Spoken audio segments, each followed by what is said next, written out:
रस्ता दुरुस्तीसाठी चाललेले महिलांचे नाडगाव येथील आंदोलन अखेर मागे.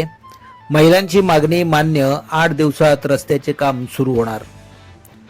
नाडगाव येथे शहापूर मुरबाड रस्त्याच्या दुरुस्तीसाठी महिलांनी सुरू केलेले चक्काजाम आंदोलन अखेर मागे घेण्यात आले. शहापूरचे नायब तहसीलदार तसेच पोलीस निरीक्षक कदम यांनी लेखी पत्र देऊन सदर रस्त्याचे काम 8 दिवसात करण्यात येईल असे आश्वासन दिल्याने हे आंदोलन मागे घेण्यात आले.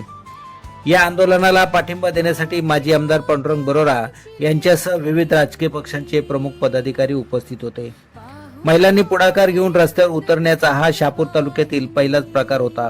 हे आंदोलन करण्यासाठी महिलांची एकजूट अतिशय महत्त्वाची होती. नाडगाव येथे सुरू झालेल्या या आंदोलनात महिला वर्ग, विद्यार्थी वर्ग मोठ्या प्रमाणात उपस्थित होता. शहापूर मुरबाड रस्त्याची अत्यंत दुरावस्था झाली असून रोजच या रस्त्यावरून अपघात होत आहेत.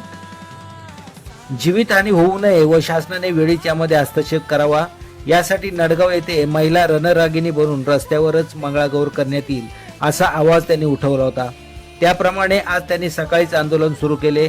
बघता बघता या आंदोलनाला मोठ्या प्रमाणात गर्दी जमा झाली होती. आंदोलन अधिक चिघळू नये म्हणून प्रशासनाने तातडीने कारवाई करून 8 दिवसात या रस्त्याचे काम करण्यात येईल असे लेखी आश्वासन दिल्यानंतर हे आंदोलन मागे घेण्यात आले. रणरागिणी बनून रस्त्याच्या कामासाठी एल्गार पुकारलेल्या महिलांचे परिसरात कौतुक होत आहे. नारायण भोईर, शहापूर.